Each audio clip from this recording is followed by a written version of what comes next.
After the boy had an intimate encounter with his professor, the professor woke him up. The professor urged him to leave quickly because her boyfriend was about to arrive. The sleeping boy was jolted awake, hurriedly gathered his things in a fluster, and left. Suddenly, someone called out to him downstairs, and he realized it was the professor's boyfriend, his heart leaping into his throat. Fortunately, the man only reminded him that the zipper on his backpack was open. The startled boy hastily thanked him and quickly fled the scene. The next day, when he and his girlfriend ran into the professor at school, she greeted them as if nothing had happened. To the professor, he was probably just a plaything she could summon and dismiss at will. This bewildering and chaotic relationship often left him feeling empty and unsettled. Until one day, while strolling in the rain, he met a girl. The girl had been tripped by a prank and fell on the road. So Young-suk stepped in to help, carrying her back to her wheelchair. The girl buried her head deep in her hood, avoiding eye contact, lacking even the courage to look up and speak. 됐어. 이제 가봐. However, when she tried to move her wheelchair, she realized it was broken from the fall. Young-suk borrowed a small handcart, loaded the girl onto it, and pushed her all the way home. To express her gratitude, the girl invited Young-suk to stay for a meal at her place. Young-suk was surprised that the girl in the wheelchair could cook, and with such practiced ease, clearly a routine for her, Young-suk felt a bit reserved. After all, he was in a stranger's home for the first time, and the meal was prepared by a girl with limited mobility, which left him somewhat overwhelmed. 왜 그렇게 먹어? 독이라도 다 났을까 봐.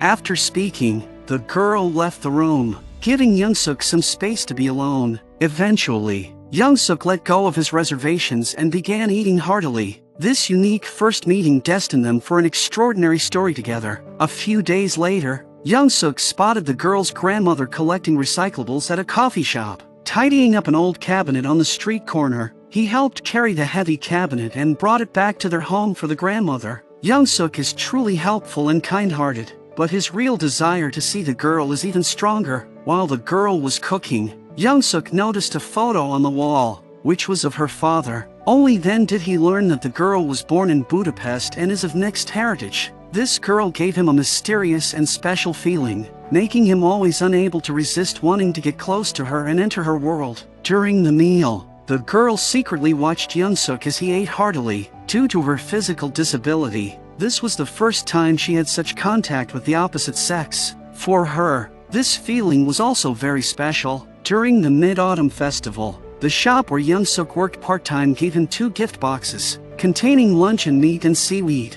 He gave all these to the girl because he had no use for them himself. 전 자취를 하니까 보통 사 먹어서 또 집에 놔두면 쓰레기가 되는 거야. Although his intention wasn't bad, speaking to the girl sitting on the ground in this way always carried an inexplicable, condescending rudeness. 쓰레기를 줘서 고맙다.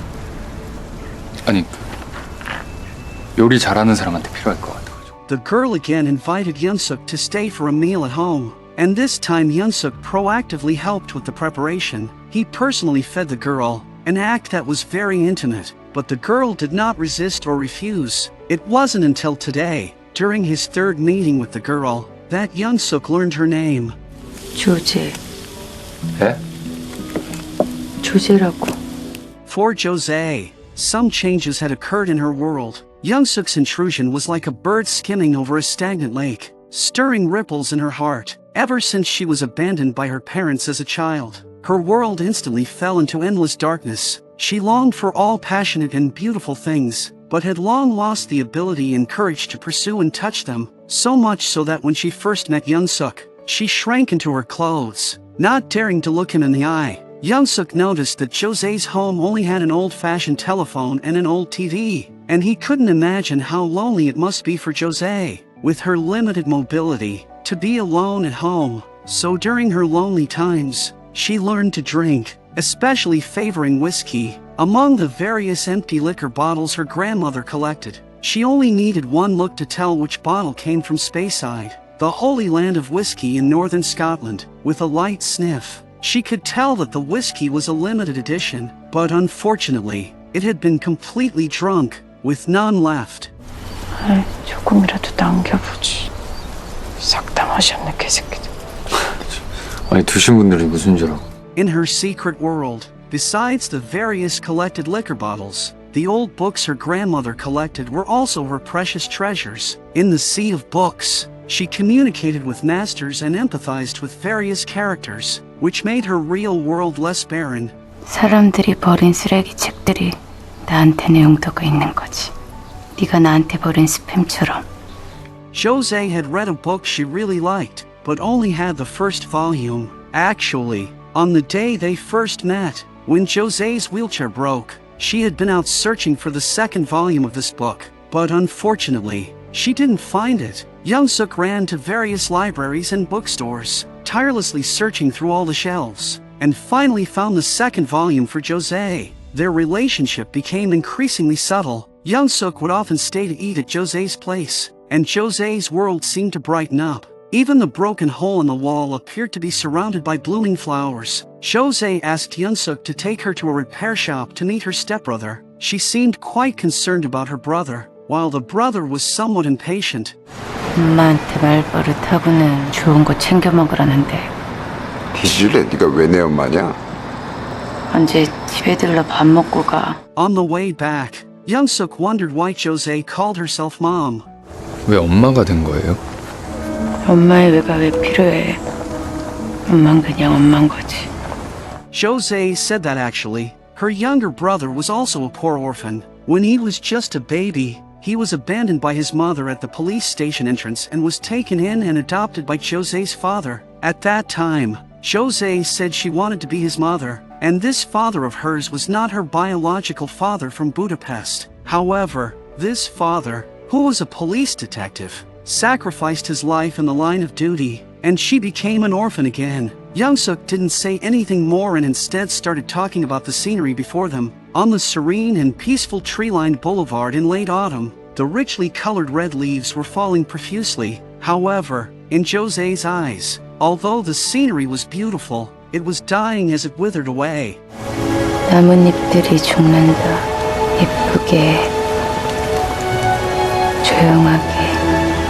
Later, Young-suk returned to the auto repair shop with the broken wheelchair. Her younger brother told him that Josee was a very strange person who often imagined strange things and firmly believed that those things happened to her. Actually, Josee was not adopted by that police detective. The one abandoned at the police station entrance was herself. She was sent to an orphanage, and that's exactly where they met. Later, when Josee was 10 years old, she put cockroach poison in the detestable director's coffee, and in the chaos, she escaped alone and was later adopted by a grandmother who collected scrap, and she has been with her until now.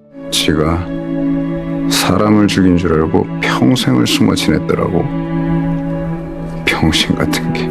Hiding at home, Josee flipped through travel magazines, dreaming of traveling around the world. Young-suk asked her, if she could, if there was a place she liked the most and wanted to visit the most. For Josee, that must be the Holy Land of Whiskey, Scotland. As he spoke, Young-suk opened the panoramic map on his phone and traveled with Josee through the ancient and mysterious Scottish Highlands, searching for their favorite bar in the Whiskey Holy Land of Speyside. Instantly, the atmosphere became somewhat ambiguous, and Young-suk couldn't help but gently stroke Josee's cheek. After getting to know Josee, when Young-suk accidentally met the professor, he would deliberately avoid him. He had also told his girlfriend the story of that disabled girl and the scrap-collecting grandmother. His girlfriend's aunt worked at a welfare agency, and through the aunt, Young-suk applied for some welfare benefits for Josee and the grandmother from the welfare agency. The girlfriend, who had volunteered at the agency, passed by here,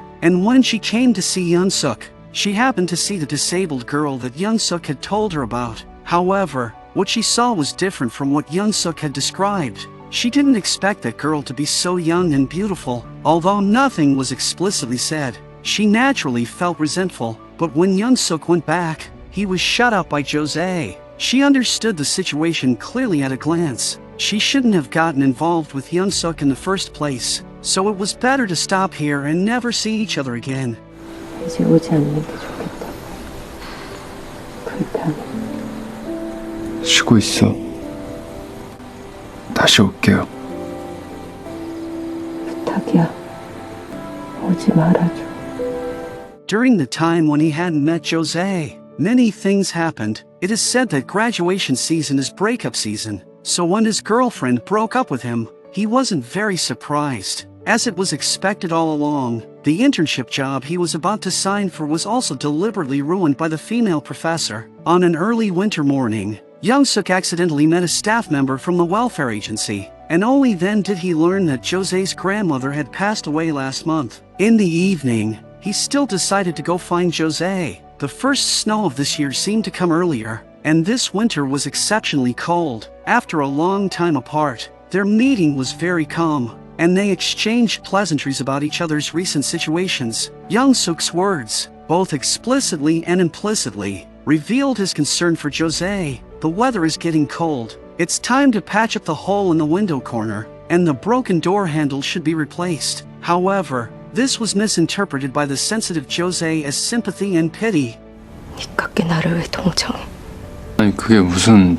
불편하다고 한 말 기억 안 나? 네가 불편하다고 했잖아. 난 네가 불편하다고. Moreover, the more Young-suk treated her kindly like this, the more she feared she would fall in love with Young-suk, and she emotionally told Young-suk to leave. 기분 안 좋은 거 같으니까 나중에 다시 올게요. 오지 마. 안 와도 돼.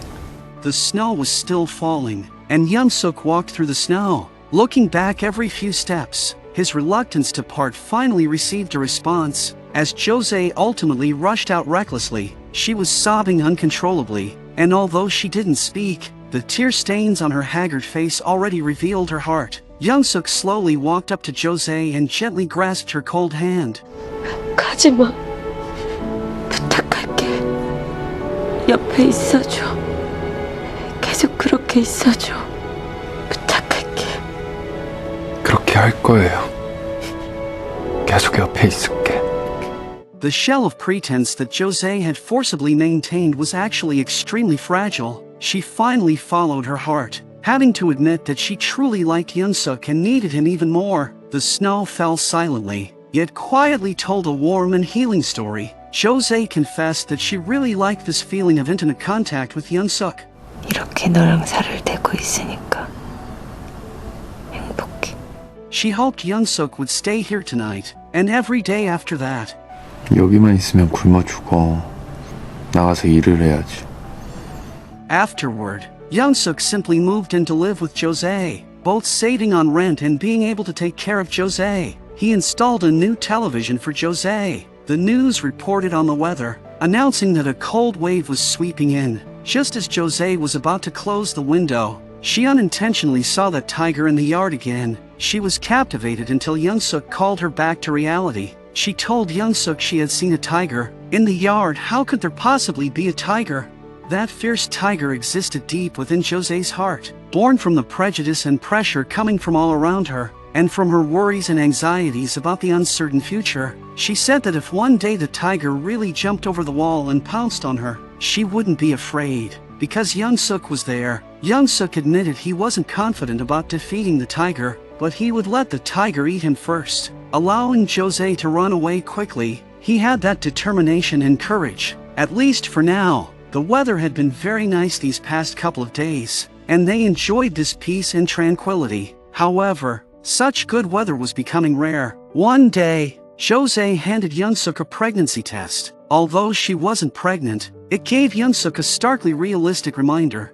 Being together isn't just about romance and sweet moments, but also about facing unavoidable real-life problems. The forecasted cold wave arrived as scheduled, and they huddled under the blankets, traveling the world via the panoramic map. The biting cold in the room forced Young-suk to get up and light the stove. Looking at the map, Josee unknowingly burst into tears because she saw her long-departed grandmother on it. Suddenly, she really wanted to ride the Ferris wheel. The amusement park on a winter night was desolate and cold, and the huge Ferris wheel had only them as passengers. Hand in hand, they slowly rose and fell with the Ferris wheel, the time feeling both brief and endless. After landing, the staff couldn't open the door no matter what, because Josee was firmly holding it shut. She wanted to spend even one more minute or second with Young-suk. She was afraid that feeling would vanish in an instant, afraid that the next moment she would be separated from Young-suk. In the blink of an eye, 5 years later, they truly arrived at their dream destination. Scotland. It was more beautiful than what they saw in the street view. Young-suk took Josee through the dreamlike scenery. In the evening, they sat on a bench by the coast, gazing out at the tranquil sea together. 우리가 결국엔 스코틀랜드에 와보는구나. 너랑 와보고 싶었어.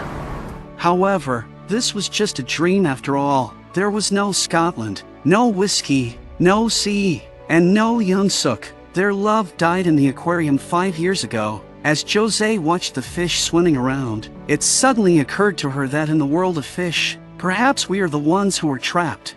하지만 그렇게 갇혀 있어도 좋다고 생각했어. 우리 둘이라면 행복한 물고기가 있겠지. She used to lock herself away, but now she had stepped out, and it was time to let go. 외롭지 않아. 네가 내 옆에 없다고 해도 난 네가 옆에 있는 걸로 생각할 거야. 그러니까 괜찮아. 무슨 그런 말도 안 되는 소리를. Their love was like a carefully nurtured flower, vibrant and beautiful, but they could only watch helplessly as its blooming period ended and it withered. Just like how they knew from the start they wouldn't end up together, yet they still resolutely chose to be with each other. A seabird and a fish falling in love might truly only be an accident. Their love forever remained in that season of mutual salvation and fulfillment, turning into memories eternally engraved in their hearts.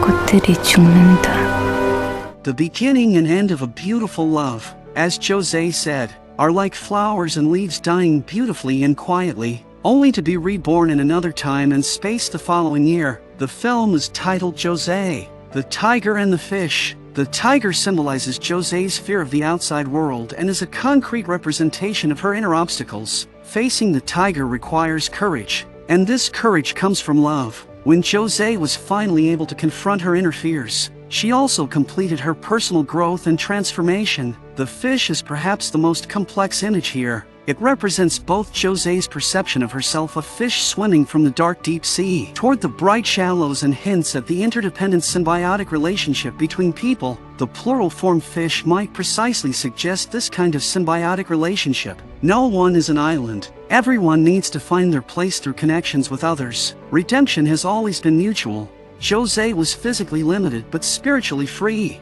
while Young-suk was physically sound but trapped by reality. They grew and matured through their relationship. When Young-suk faced the dilemma between reality, dreams, and love, the roles of savior shifted. Josee, who was once saved, became the savior in that moment, letting go and encouraging Young-suk to pursue his dreams and find his direction in life. The value of life lies not in whether it is perfect, but in whether we have the courage to face our inner fears and whether we can find a way to reconcile with ourselves through loving and being loved. When Josee was finally able to live independently, when she learned to drive toward her own future, we see true redemption is not about turning imperfection into perfection, but about discovering wholeness within imperfection. It is not about eliminating fear from life, but about having the courage to face fear. Even in the darkest depths of the ocean, we must not forget that we all deserve to be loved and have the ability to love. In loving and being loved, we ultimately reconcile with our own imperfections and become more complete selves.